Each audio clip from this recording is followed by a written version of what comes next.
ትኛለሽ ካልሰጠሽኝ ግን ካልሰጠው ምን በእጅሽ የሰው ነፍስ እንደጠፋ ለፖሊስ እናገራለሁ። እህቴ አልማዝን እንደገደልሻት ረሳሽው እንዴ?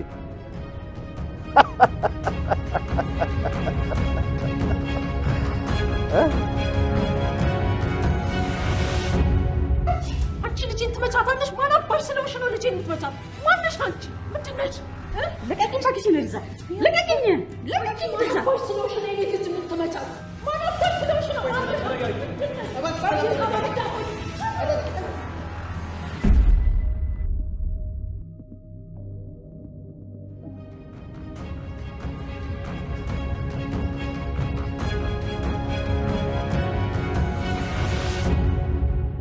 ቃልን መቼ ነው የማውቃት? እንዴ እኔ እኮ ምን አይነት ልጅ እንደሆነች ምንም ማወቅ አልቻልኩም። ግራ ገባኝ እኮ። አንዴ ክፉ፣ አንዴ የዋህ፣ አንዴ ጥሩ፣ በየቀኑ እኮ እየተቀያየረች ግራ ገባኝ። ምን አለ አምላኬ ልጄንም ልክ እንደ ብሌን ጥሩና የዋህ ልጅ ቢያደርግልኝ ምን አለበት? ልክ ሰዓት እንደ ብሌን የልጅነት ስሜት እንዲሰማኝ አድርግልኝ እባክህን አምላኬ። ቆይ ግን ብሌን ምን ሆና ነው ገፍትራኝ ሄደችው? ብሌን ምን ሆነሻል? ለቃል ምን ብለሽ ነው የነገርሻት? ያየሽውን ሁሉ የምትናገሪ ልጅ ነሽ እንዴ? ይቅርታ ትዬ አሁን መሄድ አለብኝ።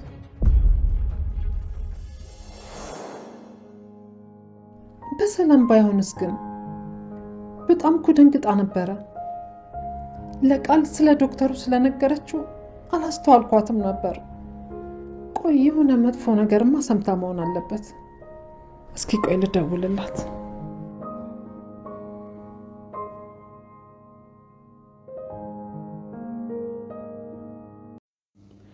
ሰላም ሰላም ውዴ ቻናሌ ቤተሰቦች እንዴት ናችሁልኝ? እንኳን ወደ እኔ ዩቲዩብ ቻናል በሰላም መጣችሁ። ደህና ናችሁ ወይ የኔ ውዶች? እንግዲህ በአደራ ድራማ በክፍል 62 ላይ እስከ ዛሬ ድረስ ስንፈራው የነበረው ነገር አቶ በኃይሉ ማለት ነው የቀረውን መሳሪያ በመጨረሻ መጠቀም ጀምሯል። እንደምታውቁት እንግዲህ ወይዘሮ ሰላም አልማዝን እንደገደለቻት ነው የምታውቀው። በእርግጥ ትንሽ ግራ የሚያጋባ ነገር አለው። እሷ እንደሞተች እያወቀች በሰላም መኖሯና ይህን ነገር ሴትዋ እንደሞተች ልታስታውስ ባለመቻሏ እስከዛሬ ድረስ ቢያስገርመኝም፣ ነገር ግን አቶ በኃይሉ ቀን ጠብቆ እንግዲህ ይህን ነገር እየተጠቀመበት ይገኛል። ሴትዋ በሞተች ሰዓት አቶ በኃይሉ ማንም ሰው ሳያውቅ እንቅበራት ብሎ እንግዲህ አውቶ ወስዷታል ማለት ነው። በእርግጥ ሴትዋ አልሞተችም። እንግዲህ ቃልን ሬሳው እንዳይሸት ሽቶ ቀቢ ተብላ ወደ መኝታ ቤት በሄደች ሰዓት ነበረ ሴትዋ በህይወት ነበረች። እነሱ ገንዘዋት አፍነዋት ነበረ በሚገርም ሁኔታና እንግዲህ ቃል ሽቶ ለመቀባት ስትሞክር ነው የተንቀሳቀሰችውና በሰዓቱ ሴትዋ ራሷን ስታ ነበረ። ስለዚህ ከሰዓታት በኋላ ትነቃለች። ይህን ነገር ግን በኃይሉ ወዲያው እንግዲህ ሴትዋ መዳኗን ሲያውቅ ወይም ደግሞ በህይወት መኖሯን ሲያውቅ ማለት ነው እንዴት አድርጎ ይህን ነገር ሰላምን ማስፈራሪያ እንደሚያደርገው አሰበ እና ሴትዋ እንደ ሞቶች ታስመስሎ ለሰላም ማለት ነው እንደነበረ መልሰው ገንዘዋት ምናምን እንግዲህ ሙታለች እንቅበራት ብሎ መኪና መጥቶ ይዟት ሄዷል። ሰላም የምታውቀው ያች ሴትዋ እንደ ሞቶች ነው። እንግዲህ በሰዓቱም ሰላም የአእምሮ መታወክ ገጥሟት ሕክምና ውስጥ ነበረች ለብዙ ጊዜ ማለት ነው። ነገር ግን ከዛ በኋላ ከወጣች በኋላ ስለዚህ ነገር ማለቴ አንዳንዴ ድራማ ላይ የምናያቸው ነገሮች በጣም ነው የሚያስገርሙኝ። ሰውን ገለው ምንም እንዳልተፈጠረ በሰላም ለመኖር የሚሞክሩት ነገር ማለት የሆነ ትንኝ የገደሉ ያክል ራሱ እንዴት ነው የማያስቡት? እንደዚህ ይቻላል እንዴ? እንደዚህ የሚባል ነገር አለ እንዴ? ሰውን ያክል ነገር ገላ ቤተሰብ አላት ያች ሴት። እንግዲህ ቤተሰቦቿ እንደሚጠይቋት የት ሄደች ሲባል መረጃው እሷ ጋር እንደሚደርስ እንዴት ነው ያላወቀችው? እንዴት ነው ዘና ብላ መኖር የቻለችው? እንደው ሰውን ያክል ነገር ገላን እና አንዳንዴ የሆነ የማይመስል ነገር እናያለን።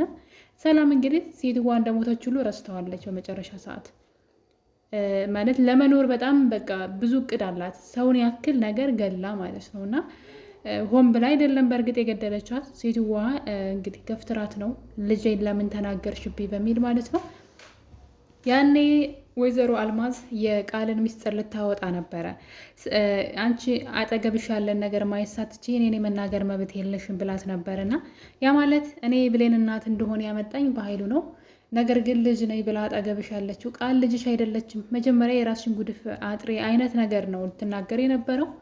በዛ የተነሳ እንግዲህ ቃል ሴትጓን በጥፊ መታቻት። ነገሩን ለማስረሳት አስቡ እንግዲህ በትልቅ ሰው ናት ምንም ቢሆንና ሴትጓን በጥፊ ነበር የመታቻት። በዛ የተናዳ ነው እንግዲህ እሷ ደግሞ ከአንቺም ብሶ እንዴት እኔን ብላ ልጅቷን ለመማታት ትሞክራለች። ሰላም ገፍትራት፣ ዳግም ደግሞ በደም ቼክ ሳያደርጋት ሙታለች ብሎ ለአቶ በኃይሉ መጠቀሚያ ሆናለች። እንግዲህ ድራማውን ለማስረዘም እየተሰራ ያለው ነገር በጣም ያስቃል ማለት ነው። የብሌን እውነት መውጣት ወይም ደግሞ የቃል ሀሰተኝነት መጋለጥ ሲገባው ዝም ብለው ዙራ ጥምጥም ነው ሲሄዱ የምናያቸው እና እንግዲህ የቃል እናት ወደዛ ቤት ተመልሳ ሄዳለች። በባለፈው ክፍል ላይ ካያችሁ ስለ ቃልና ስለ አንቺ ስለ እኔ የምነግረሽ ነገር አለኝ እያለች ለሰላም የሁላችንም ልብ አቁመው ነበረ ያቆሙት ድራማውንና እንግዲህ ዛሬ ግን ምንድን ነው እኔ እናቷ ነኝ አንቺ ደግሞ አታላሻለች ዲኤንኤን ውጤቱን እንደዚህ ቀይራለች ብላ በግልጽ ከመናገር ይልቅ እዚህ ቤት ልቆይና ብዙ የማሳይሽ ሚስጥር አለ ብዙ ነገር ታውቂያለሽ ብላ እዛ ቤት ለምን መቆየት እንዳስፈለገ አላውቅም።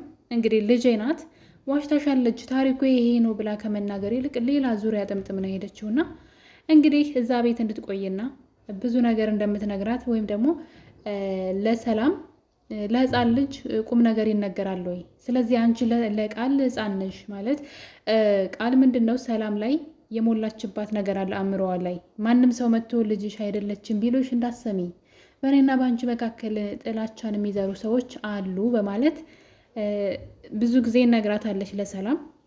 የመጀመሪያው የዲኤንኤን ምርመራ ሲደረግ ራሱ ታፍሪበታለች በዚህ ስራሽ ሰላም፣ ያኔ ልጄ ብትኝ ራሱ አልሰማሽም እንደ ሞትኩ ቁጠሪው ካሁኑ ይሄን ስታደርጊ ብላ ሰላምን አስጠንቅቃት ነበር ቃል።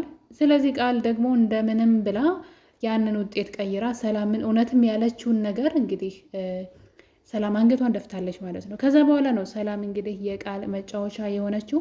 ታዲያ እንግዲህ ማንም ሰው ምንም ቢልሽ የባለፈው አይነት ነገር እንዳይፈጠር እንዳትሰሚ ብላታለች።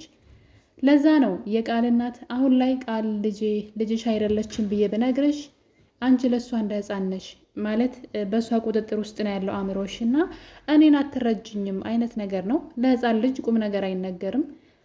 ምንም ነገር ብለሽ አሁን ላይ አታምነኝም፣ ነገር ግን እዚህ በቆየው ቁጥር ነገሮቹ እየተገለጡልሽ ይሄዳሉ በማለት የቃል እናት ሰላም ቤት መኖርን ቀጥላለች። በኃይሉ ደግሞ እንግዲህ የቃልን ሀሰተኝነት ምክንያቱም ቃል በቁሙ ነው እንግዲህ የቀበረችው። እውነት ለመናገር በጣም ነው እዚህ ጋር ቃል የተመቸችኝ። በቃ ይመቻት፣ በጣም ጎበዝ ናት ማለት ነው። ሰው ላሰበው ነገር ጥግ ድረስ መጋፈጥ ማለት ልክ እንደ ቃል ነው። ምንም የምትሰራው ነገር መጥፎ ቢሆን ስህተት ብትሆን ነገር ግን ደግሞ በቃ ይሄን ነገር ለመስራት ተነስታለች። ስለዚህ በዙሪያው ያሉ ሰዎችን እንዴት አድርጋ እንደምታስወግድ ነው የምታስበው። ልክ ወደ ገንዘቡ መቅረብ እንደጀመረች ስታስብ ልክ ገንዘቡ ጋር ወይም ደግሞ የሰላም ነገር ልክ የተመቻቸ ሲመስላት አጠገቡ ያሉ ሰዎችን ትከዳቸዋለች። በጣም ነው የምታስገርመኝ እኔ የእሷ ልጅ ነገር ማለት ነው። ያው ለጥሩ ነገር የዚህን ያክል ርቀት መሄድ እንዳለብን ነው የሚሰማኝ።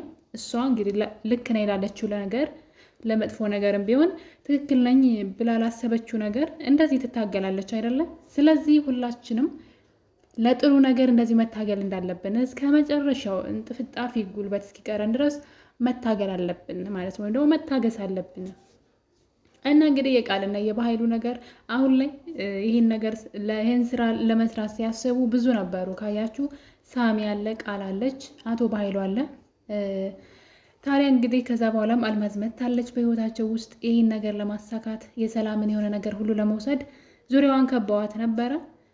ሌላው ቀርቶ ሳሚ ሳይቀር 100 ሺህ ብር ከሷ ወስዷል። እንግዲህ ለአልማዝ ብሎ 200 ሺህ ብር አልማዝ ጠይቃ እሱ ግን 300 ሺህ ብር ከሰላም ተቀብሏታል። ያው ብዙ ነገር እያገዛት ስለሆነ ምንም ማለት አይደለም፣ ግን ያው በስርቆት መልኩ ነው የወሰደው፣ በትክክለኛው መንገድ አልወሰደም። እና እንግዲህ ይህ ነገር በዚህ እያለ ቃል ግን ከመጀመሪያው ጀምሮ እንግዲህ እቅዷ ልክ ወደ ሰላም ልጅነት ወይም ደግሞ ሰላም ንብረቶቿን ወደ ስሟ ማዞር ስትጀምርና የልጅነት ወራሽነትን ልትሰጣት ስትሞክር ነው እንግዲህ ተንኮል የጀመረችው። ያኔ እንግዲህ ከዚህ በኋላ ልጁኜ የእሷ ልጅ ከሆንኩኝ ማንም ምንም ማድረግ አይችልም።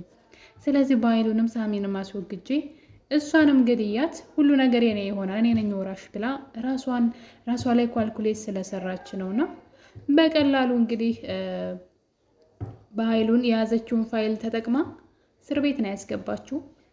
መቼም አይወጣም ብላ በእርግጠኝነት ነበረ አቶ በኃይሉን እስር ቤት ያስገባችው። አቶ በኃይሉ ደግሞ እጁ ረዥም ስለሆነ እና ደግሞ እዛ ውስጥ ሆኖ የሰማቸው ወሬዎች ነበሩ። ሰላም መስሪያ ቤት እየሄደች ግን ደግሞ ወረፋ እየሆነ ነገ ከነገ ወዲያ እየተባለች እንደሆነ እና ቃልን ወራሽ አድርጋ ልታስገባት እንደሆነ ትነግረዋለች። ያኔ ነው እንግዲህ ነገሩ ቅንብር እንደሆነ እዛ እስር ቤት ራሱ እንዲገባ የቃል እጅ እንዳለበት ያወቀውና እንግዲህ በገንዘብ በዘመድ ብሎ ከዛ እስር ቤት ወጥቷል። የታሰረበት ወንጀል ግን እንኳን አይደለም ለመፈታት ሞት ሊያስቀጣው የሚችል ወንጀል ነው እንግዲህ አቶ በኃይሉ ሲሰራ የነበረው። በመጨረሻም እንግዲህ አቶ በኃይሉ ገንዘብ ስላስፈለገው፣ በነገራችን ላይ አቶ በኃይሉ በጣም ሀብታም ነበር። አሁን ላይ የገንዘብ ችግር የገጠመው እንግዲህ በዙሪያው የሚያሰራቸው ለተንኮል ያሰማራቸው ሰዎች የሚከፍለው ገንዘብ ነው ባዶውን ያስቀረውና እንግዲህ አሁን ወደ ሰላም ተመልሷል። እሱም እንግዲህ ገንዘብ እንድትሰጠው ነው የሚፈልገው። በራሷ ገንዘብ ልጇን ዲኤንኤን ሊያስመረምራት ነው ማለት ነው። ያው ቃልን ማሸነፍ ይፈልጋል አቶ በኃይሉ። ለሰላም ተጨንቆ ወይም ደግሞ ሰላምን መጥቀም ፈልጎ ሳይሆን ቃል በሱ ላይ ስለተጫወተችበት ያው መሸነፍ ስላለባት ወይም ደግሞ ውሸቷ መጋለጥ ስላለበት ከዶክተሩ ጋር ለመስራት እያሰበ ነው። ለዛም ደግሞ ገንዘብ አስፈልጎታል። ታዲያ ወደ ሰላም ቤት በመሄድ እንግዲህ ሰላምን ገንዘብ እንደሚፈልግ እና ደግሞ ማንም ሰው እንደሌለው በጥፋቱ ወይም ደግሞ በሰራው ስራ እንደተጸጸተ ጠይቋት ይቅርታ ጠይቋት ነበረ። እሷ ግን ዓይንህን ላፈር፣ እንዳንተ አይነት ወንድም እንዲኖረኝ አልፈልግም፣ ጭራሽ ከኔ ገንዘብ ትፈልጋለህ ወይ ብላ መጮህ ትጀምራለች። እና በኃይሉ እንግዲህ ወደች ሳይሆን በግድሽ ትሰጭኛለች በማለት እዚህ ቀደም የሰራሽውን ስራ ላስታውስሽ እንዴ በእጅሽ እኮ የሰው ነፍስ ጠፍቷን በማለት አልማዝን እንደገደለች እንግዲህ ለሰላም አስታውሷታል ማለት ነው። ሰላም ይሄን ነገር መርሳት አልነበረባትም። የልጇን ሕይወት አስተካክላ እጇን ለፖሊስ መስጠት ግዴታዋ ነበረ። ወይም ደግሞ ያደረገችውን ነገር ግዴታ ማሳወቅ ነበረባት። በዛ ላይ ደግሞ የሴትዋ ቤተሰቦች ሴትዋ ስትጠፋ ማለት ሞታለች እኮ ይቺ ሰው። እኔ አንዳንዴ ድራማ መሆኑ ጥሩ ነው እንጂ በጣም ነው የሚያስቀኝና ሞታለች ሴትዋ እና ቤተሰቦቿ ስትጠፋ እንዴት አይጠይቁኝም ብላ ራሱ ብቻ የሆነ ምንም ያደረገች ራሱ አይመስላትም ሰላም። ነገር ግን አቶ በኃይሉ እንግዲህ ይህን ስራዋን በማስፈራራት ሄጄ ለህግ አካላት እናገራለሁ፣ ያለዛ ግን የጠየኩሽን ገንዘብ አምጪ ብሎ እንግዲህ ድጋሜ ከሳሚ ቀጥሎ እሱ ደግሞ ሌላ ወጪ እየጠየቃት ነው ማለት ነው። በነገራችን ላይ እዚህ ድራማ ላይ ዳግም በተለይ ማለት ነው ሲጀመር ዳግም ትወን አይችልም። እውነቱን ንገሩኝ ካላችሁ እዚህ ድራማ ላይ እስኪ ያስቡት ለ18 ዓመት እናቱን ሳያገኝ የኖረ ልጅ ማለት ነው።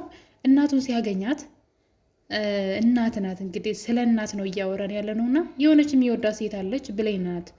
እና እናንተ እህትና ወንድም ናችሁ አብራችሁ አትሆኑም ሲባል እናቱን እሷ ጥላታችን ናት እናቴ አይደለችም ብሎ ትቷት ነበር የወጣው። እና በጣም ነው የሚያስቀው። እንደዚህ የሚባል ነገር አለ እንዴ? ማለት ብሌንን ወደ እሱ ህይወት እንድትመጣ ማድረግ ወይም ደግሞ እናቱን ማሳመን የሱ ስራ ነው።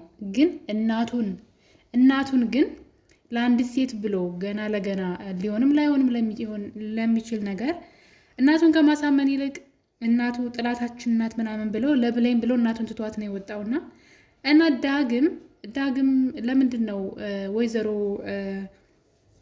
አልማዝን እንዳያት የማይናገረው? ለምንድን ነው? ብዙ ነገሮች የሆነ ሰዓት ላይ ማስታወስ ነበረባቸው። በጣም ብዙ ዳግም ይሄ ብቻ አይደለም ስህተቱ። ካያችሁ የሆነ በክፍል 1 ላይ ማለት ነው አደራ ድራማ ላይ ወደ ሰላም ቤት ለመግባት ይሞክራል እና ነገር ግን አቶ በኃይሉና ቃል የሆነ ነገር ሲያወሩ ይሰማቸዋል። ስለዚህ ሰላምን ቶሎ ትገለትና ንብረቱን እንወስዳለን። አሁን የመጣችው ብሌን ትባላለች። የእሷ ትክክለኛ ልጅ ናት። ስለዚህ እሷና ሰላም እንዳይገናኙ አድርጊ። የሚገናኙ ከሆነ ታሪካቸውን ያኔ ላይክ ምንድን ነው አብረው ባወረው ቁጥር ማለት ነው ታሪካቸውን ሲገጣጠም እናትና ልጅ መሆናቸው ሊያውቁ ይችላሉ። ስለዚህ እንዳያወሩ ጠብቂያቸው። አሁን ሰራተኛ ሆና የመጣችው ብሌን የሰላም ትክክለኛ ልጇ ናት በማለት ሰላምን ደግሞ በዚህ መርዝ ግዳያት ብሎ ይናገራል አቶ በኃይሉ። እሷም እንግዲህ በዛን ሰዓት ገና ከጎዳና ኑሮ ጥሩ አልነበረም እና ቃል ያን ህይወት በጣም ነው የምትጠለው። ያን በድህነት ነው የኖረችው እና ያን አጋጣሚ ስላገኘችና ገንዘብ የምታገኝበት ጊዜ ስለሆነ እሺ ስትለው እያየን ነው። ታዲያ ይህን ነገር ዳግም ተደብቆ አዳመጣቸውና ከሰዓታት በኋላ ግን ቃል ለሰላም መርዝ ምግብ ጨምራ ትሰጣታለች። በዛ የተነሳ ብሌን ደግሞ ስላየች ምግቡን ሰላም እንዳትበላው ውሃ ስትደፋበት፣ ሰላም ግን በእጇ አጋጣሚ የያዘችው ነበር ልትጎርስና እሱን ልትጎርስ ስትል ለእኔ አጉርሺ ብላ እሷን ለማዳን ብላ ያንን መርዝ ያለውን ምግብ በአፏ ይዛ ትወጣለች። ለመጥፋት ነው የወጣችው እና ዳግም ያያታል። ለመጀመሪያ ቀን ያያት ማነው ስምሽ ማለት ስሜ ብሌን እባላለሁ አለችው። እና ይህን ታሪክ እንዴት ነው ማስታወስ ያልቻለው? ሰራተኛ ሆና የመጣችው እሷ የሰላም ትክክለኛ ልጅ ናት። ስለዚህ ሰላምና ብሌን እንዳይገናኙ አድርግ የሚለውን ነገር ለምንድን ነው የረሳው? ስንት ጊዜ ብሌን እያለቀሰች ስለ እናቴ ማወቅ እፈልጋለሁ እያለችው፣ እሱ ግን እኔ ግን እንደዚህ አይነት ነገር ሰምቼ ነበር ለምንድን ነው ያላለው? እሱ ሲገርመኝ አሁን ደግሞ አልማዝን በአካል አግኝቷታል። እንዴት የት ነው ማውቃት ብሎ እንደውም ለማስታወስ ሲሞክር ሰላም ገፍትራ የጣለቻት ሴት ነበረች እና ተከትሏት ሁሉ ነበረ። ነገር ግን ሳይደርስባት ስልክ ይደወልለታልና ይህን ነገር ምንም እንዳልሆነ ነገር ረስቶታን ከነመፈጠሩ ማለት ነው። እንግዲህ ሰው ሙቶ ሰውን ያክል የሞተ ሰው መኖሩ ሲታወቅ ለሰላም ይሄ ትልቅ ነገር ነውና ለምንድን ነው ዳግም ዝም ያለው? ከዛ በኋላ ምንም በቃ ምንም እንዳልተፈጠረ ረሳው። ጭራሽ የሆነ ቀን ካያችሁ ሰላምን ሲያስፈራራት ነበረ። አንተ ወንድሜን እንዴት በጩቤ ተወጋዋለህ በኃይሉን ብላ ስትጮህበት፣ አንቺም እኮ አልማዝን ገለሻታን ብሎ ጭራሽ ማለት ነው። እንግዲህ አስቡት እንዴት ነው ይሄ ነገር የሞተን ሰው በህይወት መኖሩ ለሰላም ምን ያክል ትልቅ ነገር እንደሆነ ያውቃል አይደለ? ለምንድን ነው ያልተናገረው? ለምንድን ነው ዝም ያለው? እና አንዳንድ ነገሮች ያስቁኛል፣ በጣም ነው የሚገርሙኝ። አይነን ነው ብቻ ሁሉም ድራማ ላይ ሊሆን ይችላል። ይህን ድራማ በደንብ ስለምከታተለው ይሆን አላውቅም፣ ግን በጣም ብዙ የሚዘሏቸው ወይም ደግሞ ባያት ጥሩ ነበርኩ። ለማይናገረው ነገር ጥቅም ከሌለው ለምን አያት? ማየት አልነበረበትም። በዛ ላይ ደግሞ የብሌንን እናት ሰላም እንደሆነች በር ላይ ቁሞ ማዳመጡ ምን አስፈለገ? አሁን ላይ ለሰላም ለብሌን የማይደርስላት ከሆነና የሳሚን ሩብ እንኳ እየሆነላት አይደለም ዳግም እና ዝም ብሎ ነገር ነው ብቻ። ምን አለፋችሁ አሁን ላይ እንግዲህ ቃል ዙሪያውን ጠላቶቿ ከበዋታል።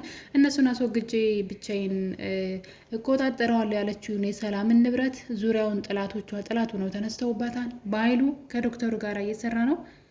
እሷን አስመርምሮ ከሰላም ቤት ማስወጣት ይፈልጋል። እናቷ በየቀኑ ምን ያክል ቃል ውሸታምና ሐሰተኛ ልጅ እንደሆነች ለሰላም ለማሳየት እዛ ቤት እየኖረች ነው። ሳሚ እናቷን ቤት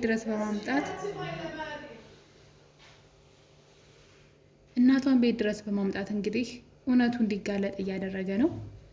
በቀጣይ ክፍል እንግዲህ ቃል ያለቀላት ይመስለኛል። ሰላምም አሁን ላይ በደንብ የነቃች ይመስለኛል። ውድ ቤተሰቦቼ የዛሬው ክፍል ይህን ይመስል ነበር። ባይ ባይ።